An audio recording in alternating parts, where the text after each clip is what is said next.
that will be in the recording as well. So just for your awareness, that's great. Okay, so welcome to Spill the Tea on T-Levels at Tea Time, the live webinar. My name is Ian Hook and I am the Careers Lead at Morecambe Bay Trust, and I'll be speaking on behalf of employers who host T-level students, mainly health, but we'll touch a little bit on other disciplines as well. And I'll be speaking on behalf of all employers. But I would like to add that you're in quite good hands because we are recognised as an industry leader in industry placements. We have been recognised recently as the T-Level Employer of the Year, which is wonderful. So that's a bit of a blowing my own trumpet, but also just to give you some reassurance that actually, you know, we do know what we're talking about when it comes to industry placements. I'm going to be joined, sort of co-hosting in the main, by Sam McKenna. And I wonder if, Sam, if you'd like to introduce yourself. Oh, hello. Hello, I'm Sam McKenna. I'm Director of Health and Social Care at Preston College, and I've worked with Ian on the T-Level and NHS network for a number of years now, isn't it, Ian? That we've been working together collaboratively, so it's lovely to be here this evening. Yeah, and I think that's a really good point, actually, Sam, that over the last 4 or 5 years, across the Lancs and South Cumbria region, you know, there's around 20 colleges, 20 further education colleges, and 5 NHS trusts, and we have worked collaboratively to try and get sort of as close to equity of offer as we can. We're also joined by Peter Baker, who is from the Association of Colleges, so a national organisation that, well, Peter, you can explain your role, perhaps. Thanks. Let me pull that down. Thanks, Ian. Yeah, I'm the T-Level Programme Manager at the Association of Colleges, and I've been involved with the rollout of T-Levels since 2018 when we started the pilot. So it's coming up for 7 years live now. Wonderful, thank you, Peter. We're also joined by Caroline Koch, who importantly is a social care provider representing social care. So Caroline, would you like to introduce yourself as well? Thanks, Ian. Hi, everybody. So my name is Caroline Koch, and I own and manage a home care company based in St Anne's, and we've been hosting T-Level health, digital and business placements since around about 2020, 2021. So thank you for joining us tonight. Thank you, Caroline. And importantly, you know, as part of our collaborative work, social care at the heart of that as well. And we try and ensure that the colleges utilise health placements as well as social care placements. We are also joined by college representation from local colleges, but they'll be speaking later. So we've got Caroline Openshaw, who's from one of our local colleges in Lancaster, and Ash Mukherjee from Kendal College, and also being joined by Britt Mollart, who, well, Britt, do you want to introduce yourself? Thanks, Ian. Hi, everyone. Good evening. So my name is Britt Mollart and I work for Lancashire Teaching Hospitals. We've been hosting T-Level placements for quite a number of years now. I'm actually here on behalf of one of my colleagues who couldn't make it tonight, but it's great to see so many people have joined us. Thank you. That's Britt. And Caroline and Ash, I'll have you sort of speak a bit later on, but most importantly, we're actually being joined live by, have we got 3 or is it still just 2, Ash, students from Kendal College? I'm trying to skim through the names. Yeah, I can't see. I'm trying to see. Definitely 2. I've definitely seen 2. We've got two current T-level students, 2 current second year T-level students, Charlotte and Violet, who are going to say a little bit about their experiences later on. Anyway, let's get to sort of the meat of it. So this will hopefully be a bit of a myth bust, a bit of information session. Hopefully you'll feel well informed about T-levels and the provision at the end of this session. We will probably hit an hour by the end of it. There's a few things to go through and there's a chance for a Q&A at the end. Right, so what are T-levels? They are, sorry, this is what we're going to be doing. Okay, that's a strange slide to be that. So what are T-levels? We're going to explain the difference between T-levels and more traditional routes, what you'll learn on a health T-level and how you'll be assessed, what are industry-based placements, What are the benefits of undertaking a T-level? Entry requirements. What if you want this option but you don't have the correct grades? Where could it lead? And then we'll have some testimonies towards the end. I would say if you've got any questions, please raise your hand. Please put something in the chat. If you don't have those functions available to you, because I know some people don't, please just shout out. Okay. Yeah, if you don't have the ability to put something in the chat or put your hand up, please just shout out if you want to interrupt at any point, which is absolutely fine. So people of my generation, certainly, it may be news, because it's only recently this happened, that actually once you leave school at 16, post GCSE, you can no longer just go and get a job. You know, it's not something that happens anymore. That's relatively recent. So you now have to stay in education in some capacity up until the age of 18. So traditional routes and new routes, a lot of people will choose to do A levels. For 2 years at a sixth form college or at a sixth form or perhaps at a further education college. But then the other options are vocational qualifications. And the newest one is the T level, T standing for technical. And they're sort of replacing over time the BTECs and the MBQs that are more, perhaps people are more familiar with.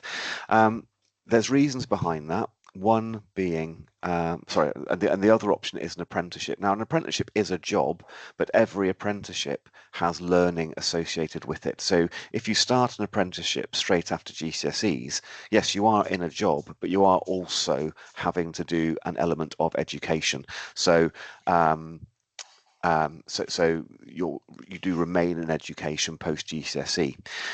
In terms of the T level, one of the reasons the government introduced it was wrongly, in my eyes, or that universities didn't give the same kind of respect or kudos to BTECs and MBQs as they gave to A levels. And actually, I found out from a university colleague of mine that fundamentally that was because mainly of the examination rigor, that those BTECs, that those vocational qualifications didn't have the same examination rigor at the end of the 2 years, and universities kind of frowned upon that, really. So part of the T-level development was that there would be robust examinations at the end of the 2 years, and I think they also made sure that the curriculum aligned more closely with the sciences within A levels, and so the part of the rationale behind T levels was to make them more appealing to HEIs, but then absolutely key to them was this 9 weeks of industry-based placement. With a BTEC or an MBQ, you maybe got 1 or 2 weeks of placement during those 2 years, but the T level, embedded in a T level, is this 315 hours of industry-based placement that you have to undertake over that time, which equates to 9 weeks. So not only does a T level set you up UCAS points wise, we'll come to that in a moment, for higher education, it also sets you up brilliantly to segue into work because you've already done 9 weeks of working within that industry before you complete. So what you could do afterwards, you could go into higher education, you could go into skilled employment if there are jobs available, or you could perhaps choose to try and get onto a higher level or high level apprenticeship or some kind of technical training. So the pathways haven't changed enormously, but what a T-level does is broaden that for those doing a vocational qualification, and we'll come to some kind of some testimony of that shortly. So I'm going to hand over to Sam now, because Sam's the expert on the actual core components. So if you could take the audience through, Sam, what a T-level involves. Thank you.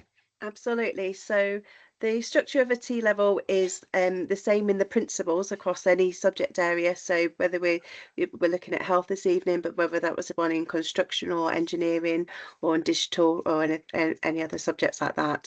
So it starts off with the core components and an employer set project, usually always taken in year 1. So the 2 exams are around 2.5 hour each a little bit on par with an A level in terms of size and the types of questions that you'd be answering, from like shorter questions up to big responses. And they're assessed on 2 sets of bespoke course subject and content. So on a health one, one of the exams is all on science, so a big focus on biology, a little bit of chemistry, and a tiny little bit of physics linking to healthcare. And then the other exam is all about health and social care, so things linked to legislations, patient-centred care, a little bit about safeguarding, and all the kind of concepts of health and social care in that way. And then the employer set project is like a vocational element of the T level. So you're assessed on skills. So over a period of time, there will be a combination of different types of activities and tasks that you'll do, given on a case study and a scenario that you've kind of work out as either like an adult nurse or a mental health nurse, or whatever pathway that you're taking on your T level. So that is a combination of practical activities as well as self-assessment and review of how you did on those kind of things.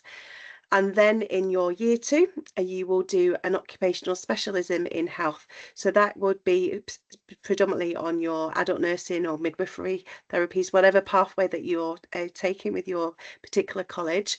And it will be very similar type of activities into your ESP, but at this level and in year 2, we're expecting to see higher levels of skills, more refined skills, how you talk with patients, how you demonstrate the kind of expectations that we would want to see in the workplace. Okay. Each college will choose their own specialism that they're able to offer based on the specialisms of the staff that they've got working there. So at our college, we've got adult nursing and mental health pathways. At other colleges, there might be more the allied health therapies type of pathways as well, or being able to offer a midwifery pathway. So it just depends on the skills available in with the staff that work there, but it doesn't stop you from being able to move on to the next level, if that makes sense. So if your college only offers you adult nursing, that doesn't stop you from being able to go on to a midwifery degree course or apprenticeship or anything like that. It's about skills and knowledge. It's just that particular pathway that's available. So as Ian said before, the mandatory placements are a minimum of 315 hours, and your college will use a variety of different scenarios. So some have got really good working relationships with their local trust, and all of their placements are done within that area.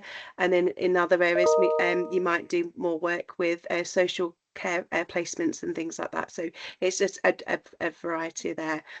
Some colleges like myself and others, we have a bit of both. So we have an NHS placement and a community-based placement to give individuals a good range of skills and knowledge and exposure to all the different roles that are available for individuals as they leave and move on to college.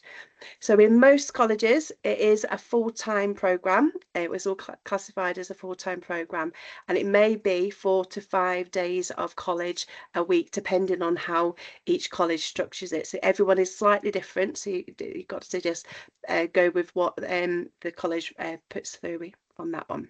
Okay, do you want to go to the next slide? Thanks, Sam. I'm going to re-emphasize this element of the occupational specialism not being an influence on that progression. Yeah. So if you want to be a midwife and your college isn't offering the midwifery pathway, that does not matter one jot, because universities do not look at the specialism. If any of you are teachers by background, if you're a primary school teacher, you do a specialism at primary school teacher training. That has no impact at all on what actual job you might get as a primary school teacher. It's purely for that additional kind of knowledge, and almost for your own kind of interest. But yeah, sorry, thanks, Sam. I just want to make that really clear, because I think that worries some people. That but we have had all our colleges that we support, they all do the adult nursing pathway, and we have had at least 7 students who have graduated so far who have gone on to do midwifery at university. So that it doesn't impact that. Thanks, Sam. Okay, and just like Ian said before, some of my students have gone on to do paramedic science, having done the adult nursing pathway as well. So all sorts of avenues available. So I think the main difference about the T-level is about how it's graded, and this is where it gets a little bit confusing, and you have to trust your colleges in terms of guiding you through this. So there's 2 grades that are applied, one for year 1 and one for year 2, and then that gives you an overall grade within at the end of your 2-year program. So in year 1, you'll see down the left-hand side of the table there, the A star to E, and that is what your core exams, your 2 core exams, and your ESP will give you an overall grade together. So 3 activities to 1 grade. So that gives you A star to E. And then in your 2nd year, when you complete the occupational specialism element, you're graded distinction to pass, a bit similar to how BTECs are graded at the moment. And what happens with those is that then we get a combination of those 2 grades together, and that's your overall grade is given as either distinction star to pass. So if I use an example there on the screen, if I get a C in my 1st year on my core units and my ESP, and I get a merit overall for my occupational specialism, my overall grade would be a merit. But if I was to get an A star in my core and a pass, only pass in my occupational specialism, I'd still achieve a distinction overall. Okay, so it's a bit of a matrix looking at there. So what the aspiration is really to do as well as possible in your 1st year in that core component to get the A star to E, and then that gives you a highest level in order to be able to based on your occupational specialism in year 2. The only caveat to it is that if you only get an E, you only get a poor E, and you get an overall pass, you actually get a lower grade for UCAS. It's not the same grade. Okay, it just gives you lower points, but it's just because it's the very lowest one. But everyone will be aspiring to those higher grades there. We'll move on. So as you can see from this screen is that it's absolutely comparable to A-level grades and T-level grades in terms of what your UCAS points would be. So the top one there, where if you got 2 A's and an A star at A-level, it would be equivalent to a distinction star overall for your T-level, and you can see the variances down below there as well. So 3 A's at A-level would be equivalent to a distinction overall for T-level. Okay.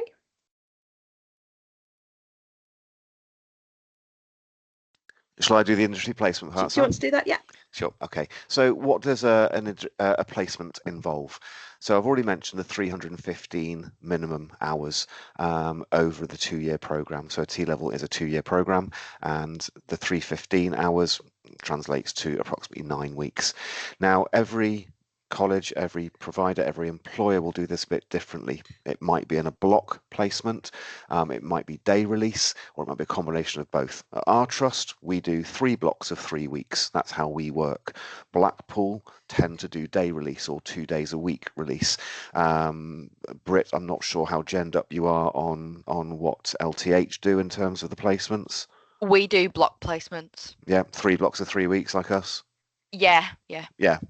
And Caroline, when you take students in social care? Sorry, I put you on the spot. Sorry, you can never find the cursor to take mute off. Sorry.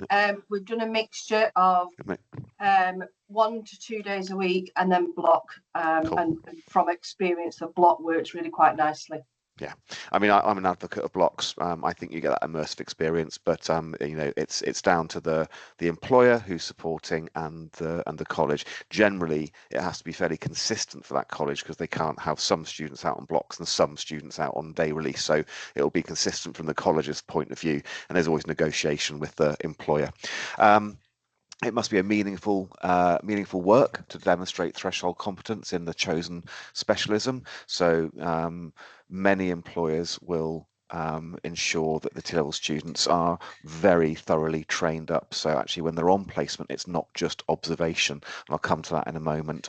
A variety of possible employers to use, but crucially only 2 employers can be used throughout the whole 2-year course. So students who we support at our partner colleges, they could do 1 placement with us and another placement in social care. And at the moment, different NHS trusts are counted as different employers. So let's say one of our students did a placement with us and then with NWAS, the ambulance service. It's still NHS, but it's a different employer. And equally, in social care, they could do a placement with Caroline's company and then a provider, another social care provider around the corner. That's still 2 social care placements, but it's 2 employers. So that's the number of employers done. So that's just something to be aware of, particularly if as parents you are if you're given the responsibility of sourcing placements for your children, that's something to be really aware of, that actually you can't necessarily sort of just dot them around in lots of different places. Uniform may be required dependent on the route, and a cost could be incurred. One of our partner colleges chooses to pass that cost on to the learners. One of them doesn't. That's just something you'll discover with the college you're going to send your child to, and something that's worth looking to. It won't be a huge amount of money, but it's an additional cost that just might be there. Colleges will place learners with pre-checked and suitable employers. There's absolutely robust processes and service level agreements in place and governance and all those kinds of things to ensure that public liability insurance and risk assessments are all kind of boxed off and the employers are suitable.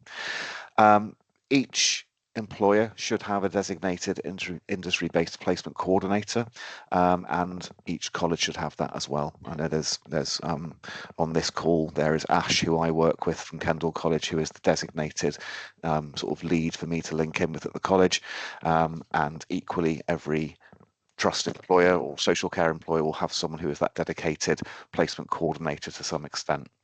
Most health placements will require DBS clearance. When you're working within a health or social care environment, that's something that is probably going to be demanded by the employers, and it's normally the colleges that sort that out before placements can take place. And all learners will be visited in their workplace settings and will have a designated contact at college and at the employer. It's certainly something we insist on when the students we're supporting are out on placement. We insist that our colleges send a tutor out to do a visit, and equally someone from my team will go and do a visit as well, whether that be pastoral or whether it be a kind of a visit to assess the progress that they're making. So what are the benefits? You get a real working environment, and that's the premise of the placements, is that the student's experience should be as close to the actual working environment as possible. Now that means that placements can feel quite repetitive, because some jobs in health and social care are repetitive. It's not about creating 3 weeks of massively varied, diverse, exciting opportunities. It's about immersing them into what the reality of working in healthcare is like. There's no point in making a bespoke, unrealistic placement opportunity, and then when they actually come to working in that environment go, well, this isn't what it was like on placement. This is a bit dull. I'm doing the same thing every day. You know what I mean? So it's one of these things where we prep the students well for the fact that some roles have a repetitive nature to them, but nonetheless it's a really important real life experience. All the colleges who support certainly the health T-level, I think, Sam, correct me if I'm wrong, it's a prerequisite to have a skills lab embedded within that college. Yeah. So all the colleges that support the health T-level, they have to have a simulated setting in the college where the students can practice those skills and behaviours. You get opportunities to meet and work with a wide range of employers during the course of the programme. I said it's only 2 employers, But within those employer settings, you're going to meet so many different colleagues. You think about a ward setting alone, you're going to meet obviously the nursing staff, the support staff, doctors, physiotherapists coming to see the patients, OTs, speech and language dietitians. They're all going to be coming onto those ward environments, and the students get the opportunity to meet those. Equally in social care, all those what we call AHPs, allied health professionals, are embedded within the social care provision. They get support to make informed decisions about next steps. So that's whether that's from colleagues they're working alongside who have got that experience, or from the colleges themselves, or from people like myself who lead, who work within the careers teams. They absolutely develop their employability skills. And their employment prospects as well. We've heard from universities when they've been interviewing prospective undergrads for their 3-year courses, that the feedback that we get from those who have undertaken T-levels as compared to the traditional route is that they're saying these students, that they're ready, they're absolutely ready to start this undergraduate course because they've got so much experience behind their belts already. I'm not knocking A-levels. A-levels are great. A-levels are fantastic. And I never, if someone asks me A-levels or T-levels, I go, well, do you know what you want to do? Not really. Do A-levels then, because that gives you that broad prospect. If you're absolutely certain you want to do something in health or social care, then I think do a T-level because you get that immersive experience. You have a high level of employability upon completion, absolutely, and you're qualified for all health-related undergraduate courses. And I'm really pleased to say that only quite recently we can even include medicine in that. So there's a university, Anglia Ruskin University down in Norfolk. So you'd have to go to Norfolk, but nonetheless it does that. If you get, they now accept the T-level in health as an entry for doing medicine, and we're hoping other universities will follow, other medical schools will follow. On that, this slide, now I know the writing's quite small, and this is, so this is data from 2 colleges we support, and this is the 50-ish T-level graduates from this summer, so summer 25, and where they went subsequent to getting that qualification. And you can see that 6 went into adult nursing, 1 went into, and that apprenticeship was actually a childcare apprenticeship, biomedical science, children's nursing, early years. I'll talk about the employment in a moment.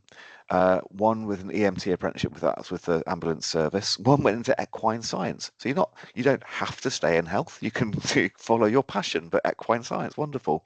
A forensic science degree, physiology degree, mental health nursing, as I said, midwifery, paramedic science, speech and language degree, and 1 who's just not sure what she wants to do yet. I think it's really important to note that every single one of these students did the adult nursing pathway. So you can see that doing the adult nursing pathway or any pathway doesn't restrict where you move on to.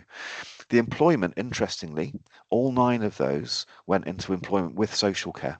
And I think that's a really important factor to note, that that those employment prospects are within health and within social care as well.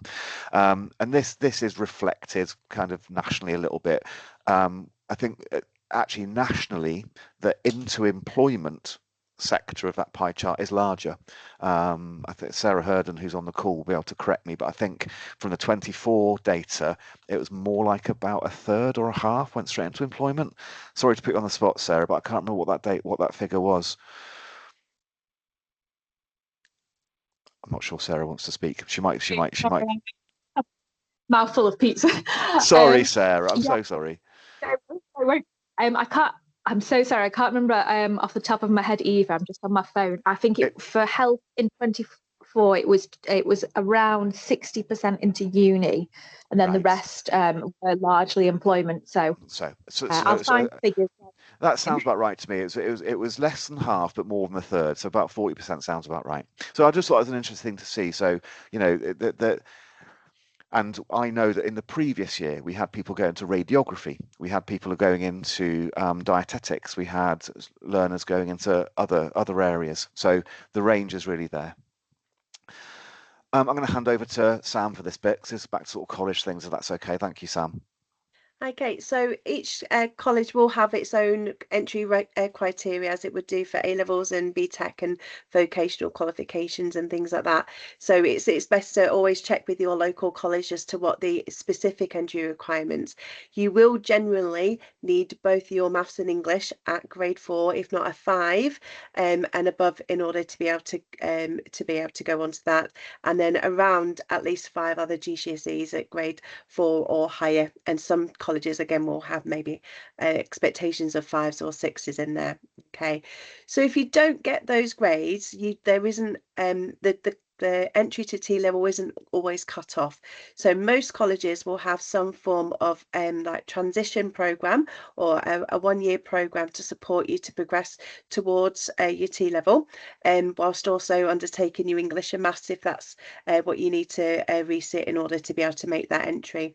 So what would look like would be slightly different to just a box standard T level progression. You would do 1 year generally and completing those GCSEs where you're missing, as well as doing some form of industry placement as well to get you ready for the T level.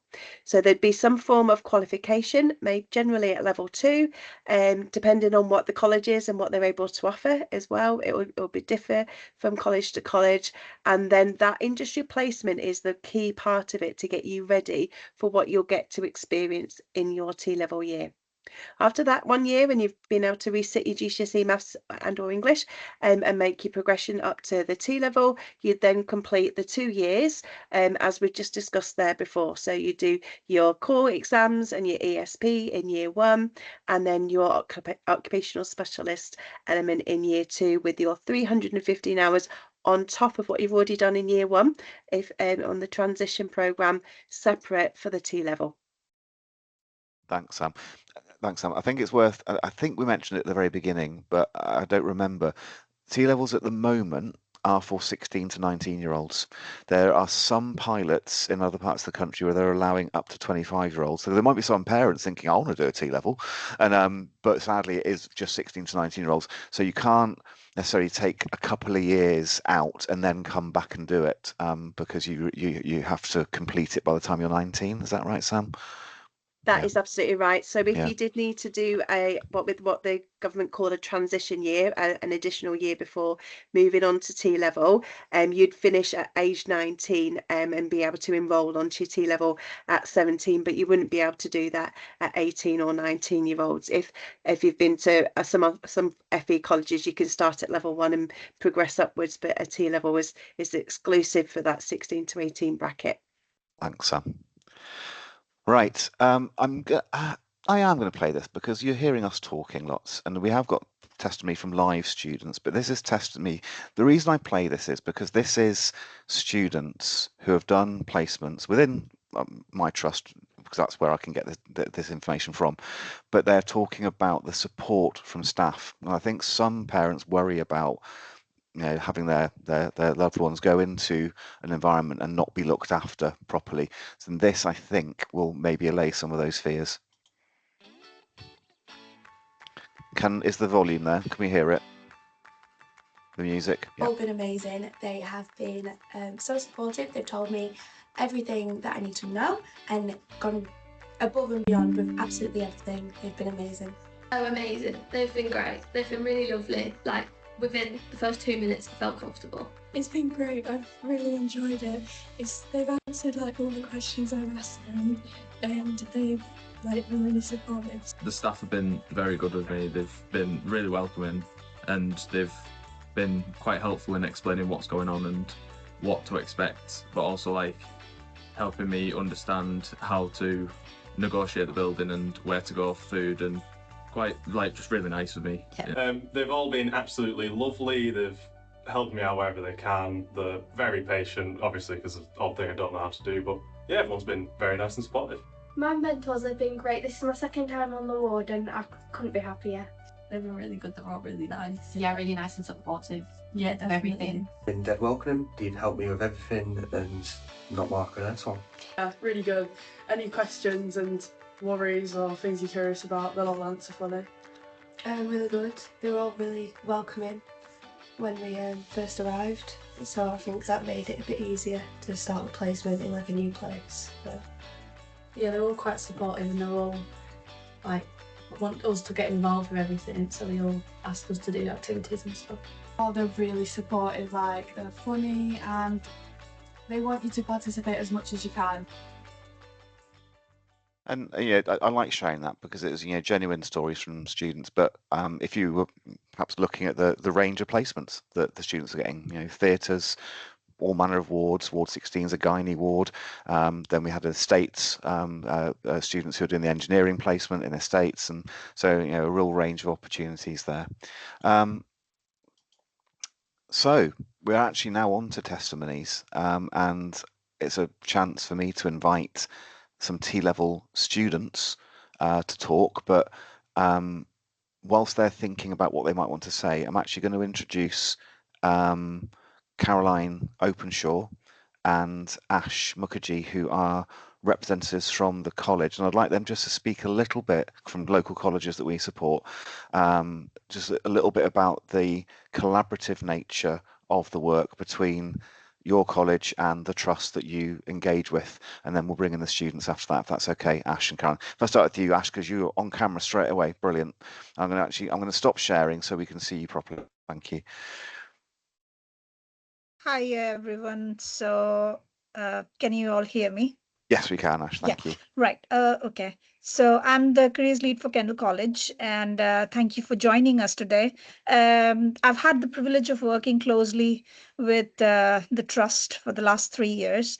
Our collaboration with NHS has been a really success story. But yes, like any other success story goes, there's a lot of collaboration and a lot of things that we do in the background to make it happen. So lots of paperwork and preparation that needs to go. And I think the real involvement comes because it's not just one point of contact who is working round the clock. It's all of us working together, the tutors, the mentors at the placement, Ian, the careers team, the engagement team, the students doing all the DBS check from occupational health forms to e-learning to inductions, all the little details that make sure that the students are ready to step into those clinical settings with confidence. We kind of start planning very early in the year, so everything runs very smoothly. It looks like it, but there are multiple things that happen during that time. Many of the students progress to university. As Ian was showing earlier, they study nursing, midwifery, other health professions.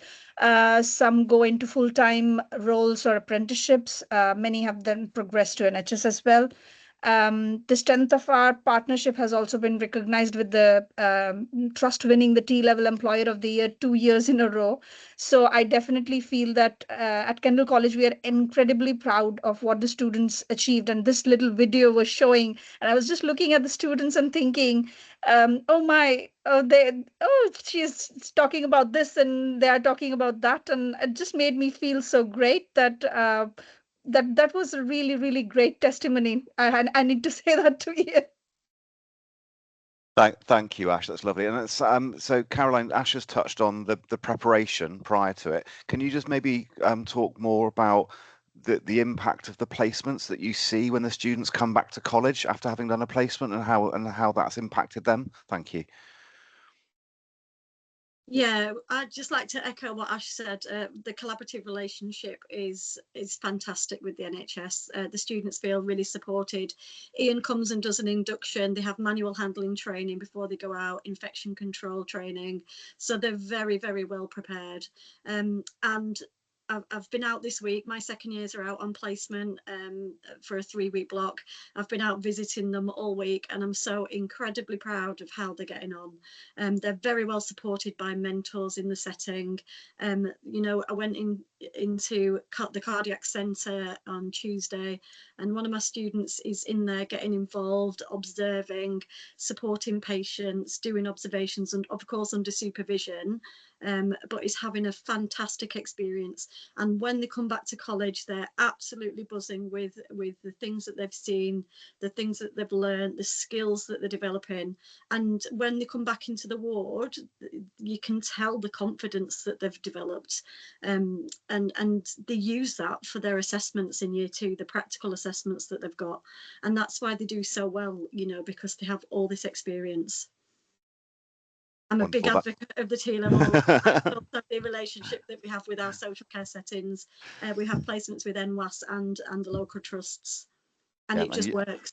And you've utilised social care settings as well, haven't you? And yes, I'm going to bring Caroline in shortly to talk about the social care things. But before we do that, I think it's really important we hear from the students who have joined us this evening. So we've got Violet and I've lost the name on my screen. Charlotte. I don't think we've been joined by any others. So Violet or Charlotte, whoever feels bravest, who would like to come on camera first and just share a couple of stories or maybe experiences from your placement so far? I'm going to pick on Violet. I'll go first if you want. Thank you, Violet. Okay. So my first placement was on Ward 1 at Furness General Hospital. So that's the gynecology ward. And I absolutely loved it. It was so good. And when I first went into the T-level, I had my heart set on being a midwife. And I thought, yeah, definitely, like, I'm going to go in there. I'm going to want to be a midwife. But I feel like placement just kind of changes your outlook on what different parts of healthcare I really like. So I thought, right, I'm going to pick the 3 most different placements and see which one I like the most. And adult nursing was my first one, and now I'm really keen to do adult nursing for my degree after college. And they were great. The nurses there were so lovely. One of the nurses that were on the ward is actually a reference for me for my uni, as well as my bank application as well. So she gave me a message and said, if you need any references, let me know. And yeah, it's just great. And my second placement was actually on theatres, and they were all so lovely on there. The surgeons had me coming over, explaining different things to me and what was going on. And it really takes you out of your comfort zone to like talk to people and different professionals. And yeah, everyone there is so lovely, and I've really enjoyed it. Wonderful. Thank you, Violet. And I think what Violet said is really important, that a lot of young learners start the T-level determined, I'm going to be a midwife, I'm going to be a paramedic, I'm going to be a mental health nurse, I'm going to do whatever. I reckon more than 50% completely change their pathway as a result of doing the placements, because they're exposed to all these different environments, and that's a really, you don't get that unless you get unless you get that opportunity to come and immerse yourself in those environments. Charlotte, are you wanting to share as well, please? Yeah. Thanks, Charlotte. Oh, there we go. So I did a placement. My first one was on theatres at Lancaster, and at first I didn't know where I was going or who I was with, but as soon as I walked in, they were all really nice and caring. They got me straight into it. I saw a lot of operations that never thought I'd see, really, and they made sure to explain everything so that I knew what was going on, and they showed me where to get things, who to go to talk to, and they were just really caring and always had nice things to say. And then my next one was, I think, audiology in Kendal, and that was a good experience because they just mainly talked about a lot of things that I didn't really understand. So they talked me through everything, really caring again, and I got to interact with the patients a lot more because they're not under anaesthetic. But their patients were really nice as well. You just got to talk to them. I'd sit down with them, have a chat, but yeah, they were really nice, really caring, and it's a great experience, to be honest. They're really good. Thank you, Charlotte. And this is lots of positivity here. It's just wonderful. But I think it's important that maybe Violet and Charlotte, when I don't know if you remember when I came in to do the induction with you before your first placements, that it wasn't sugar coated, was it? I did kind of give you that kind of this. You're going to see some things which could cause quite a lot of. So, parents on the call, please don't get us wrong. Where when we give them that placement preparation, of course we hope they enjoy the placements, but it's a hospital and there's realities in a hospital, and they are going to see things that everyone sees when they work in health and social care, and from the very worst but also to the very best. So your children, if they are choosing to do this, will be exposed to those things, and there's no way of not exposing them because they are immersed in that environment, and that's the premise of the course. Thank you so much, Violet and Charlotte, for joining this call. There may be some questions to you in a bit.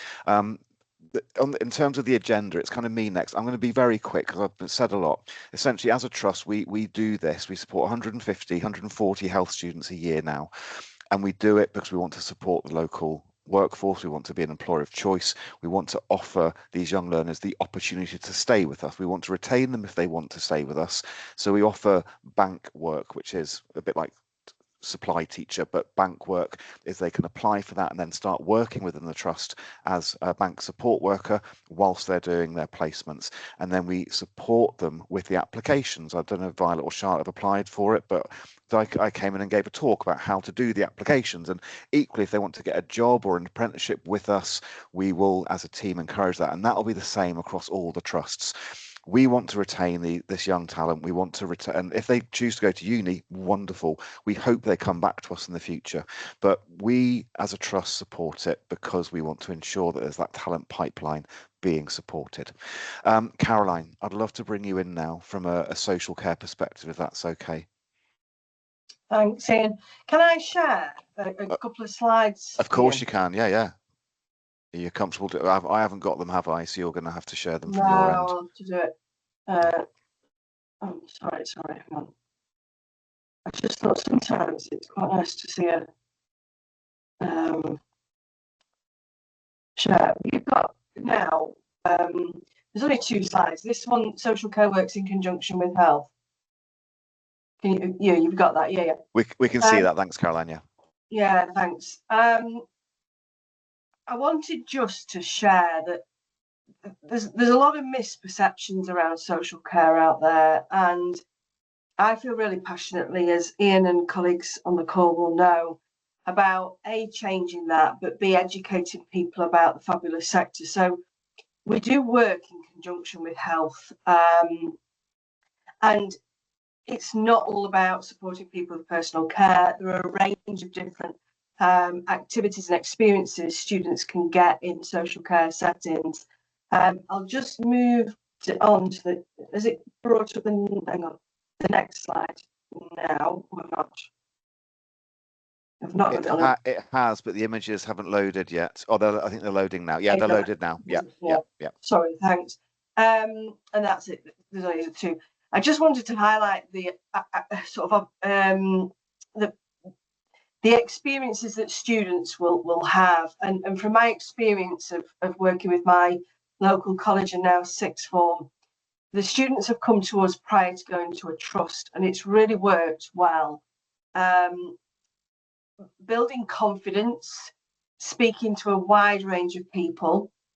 That might be the client themselves, that might be the family member, but it also might be healthcare professionals. You said before about working with allied health professionals, Ian, and we're a home care company, so we work in the community. You will very much come into contact with different professionals, and that could be social workers, it could be district nurses, it could be GPs, it could be an ambulance if somebody's unwell. So you will work with a wide range of different people, but we use a wide range of communication skills as well. So the image there about the sort of pictorial images, not everybody can communicate verbally, obviously, and that really helps sort of not only educate, but going back to that sort of confidence building for students. As Ian said before, we do a comprehensive induction, and the students are very much immersed in that whole experience. They're not just standing and observing. They do get involved, and that will be utilising hoists. That will be supporting our team to do the wide range of roles that they do, with the exception of medication management. We also offer some background experience, so care planning or care reviews, multidisciplinary team meetings, and students really enjoy that side of it to understand how holistically you provide care for people. And then there's a wide range of activities. I just love that photo with one of our staff there in one of the woods, local woods, with the dog and the client. But there's a wide range of different activities that students will do with our clients and our staff members. And just to say, really, one of our students in the past, Ben, he has gone on to do his paramedic degree. I think he will be in his year 2 now. but he won Rising Star T-level award in the Lancashire and South Cumbria Apprenticeship Awards a couple of years ago. And he was a true rising star, but got so much from the social care experience. He went into a trust and then came back because he requested to actually come back to the social care placement. He enjoyed it that much. So it was just to say, if your daughter, son, your child gets an opportunity in social care, please don't be disheartened that it's not going to be as good an experience as maybe the trusts, etc., can provide, because we found quite the opposite. Thank you, Caroline. And actually, employment prospects are often far more viable and easier to access in the social care sector as well. I think that's something really worth pointing out, because they are generally private. Well, not if they're council run, obviously, but if they're privately owned, then privately owned social care providers can essentially create roles where NHS can't. We have budget restrictions, and we're not in a position to do that really. So there's absolutely and I think that's why we've seen the students who have gone into direct employment after their T-level, all from our area, has been into social care. Thank you, Caroline. And really important that we talk about health and social care collectively. Sam, you're next, but we've had sort of input from Caroline and Ash from a college perspective. Is there something else you want to add from a college perspective, Sam? No, I think it's just to reiterate everything that everyone said, really, that we're in Preston, we're based in central Lancashire, so we work with Lancashire Teaching Hospitals, and we've got a really good working relationship with them, where our students go and get the full induction like a healthcare assistant would. They spend 3 days in induction before they're even allowed on the wards. It's an absolutely brilliant opportunity. But we equally use the social care placements as well. So our students will go out in year 1, a day a week, with a social care placement to get those invaluable communication skills that Caroline's just spoken about, having the confidence to speak with care users and things like that is absolutely vital for them before they get to the ward. So we've always used a combination. And I would say that the vigour of assessment and how we do it in college is really to support the students in that readiness for the next step.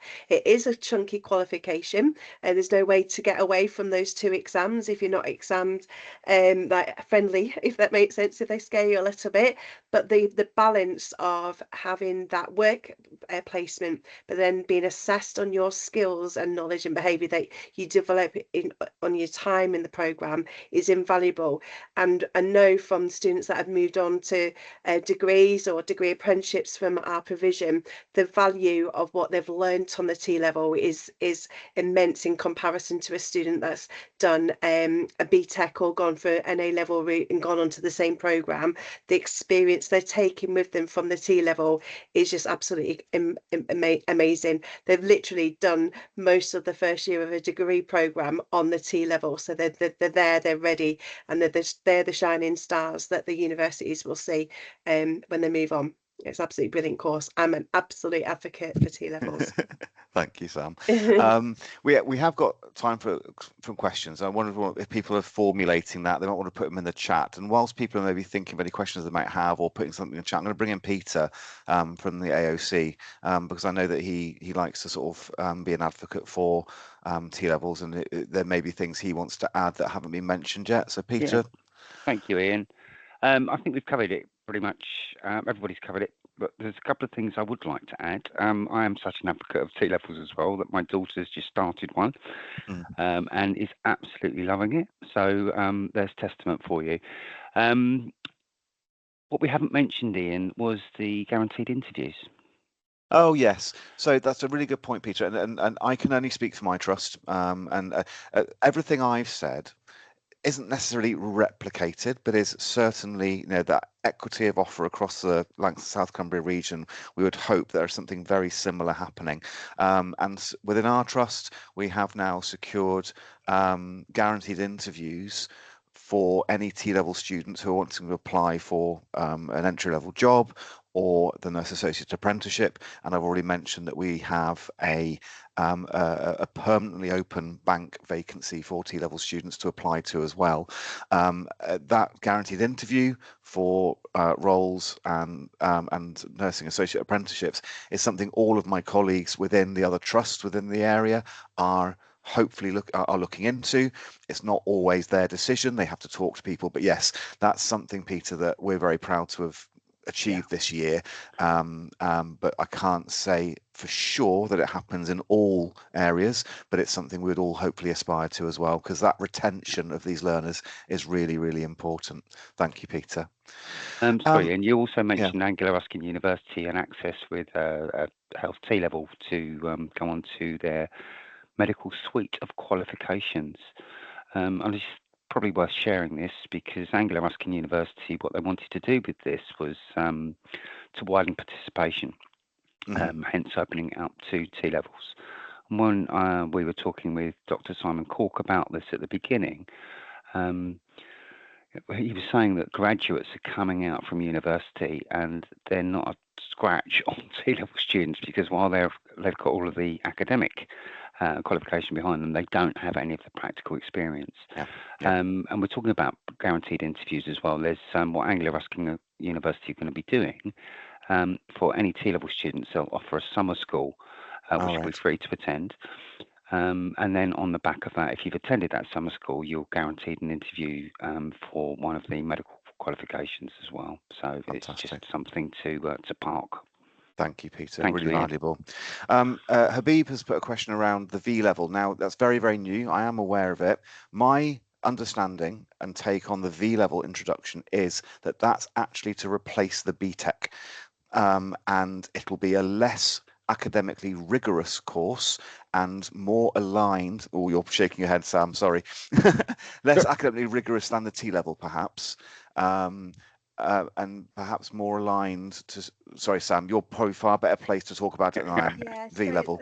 So they've only just dumped this on us, so we've not got lots of information as at the moment. From my understanding, they'll be very similar to a BTEC in the sense that they are sector subject like focus, whereas the T level is occupational focus. So that will be the difference. So it will be more generalised. So at the moment, when the T levels were introduced, there was a plan to switch all of the BTEC / general applied qualifications. There are some gaps now between T levels, A levels and apprenticeships that these V levels will come to fill, but then they're not ready yet. They're only literally a conversation that happened in the conference a couple of weeks ago, so we don't even know where they would sit in terms of what the assessments would involve in it, anything like that. So then we've not got that information just yet, but the understanding is that they would sit on level with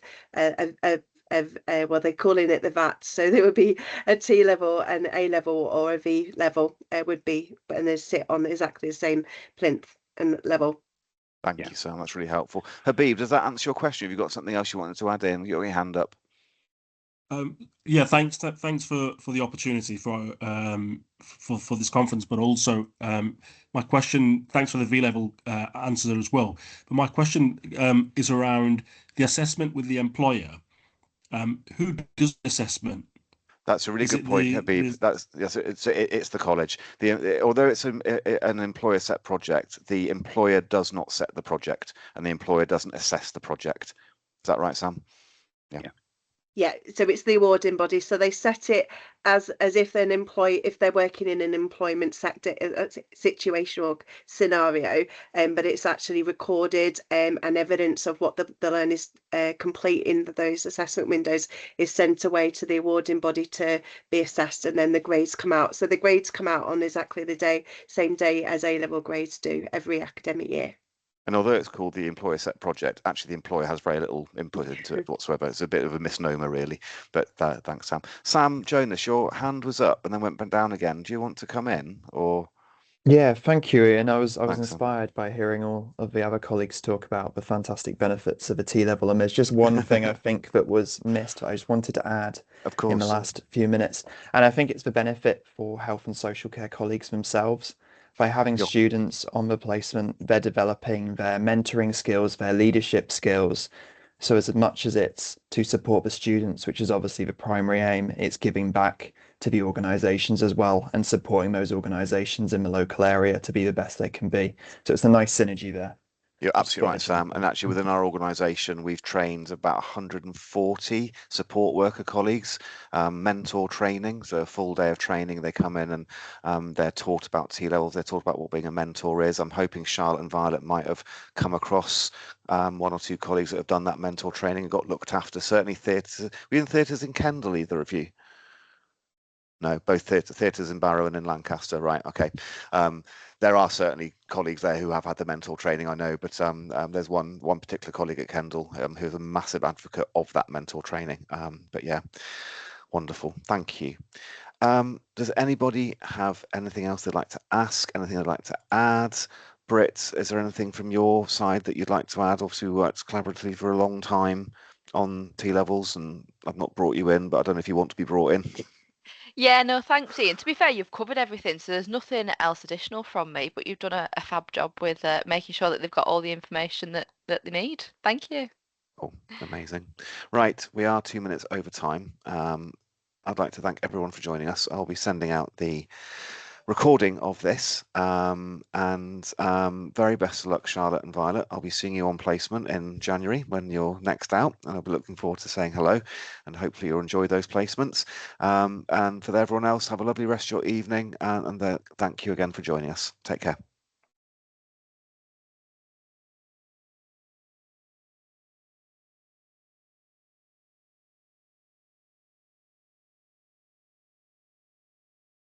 Why is it not letting me cancel the recording? Oh, that's strange. It is recording. It's recording, and I'm going on the thing to cancel recording. It just says record and transcribe. Oh, stop recording. Right.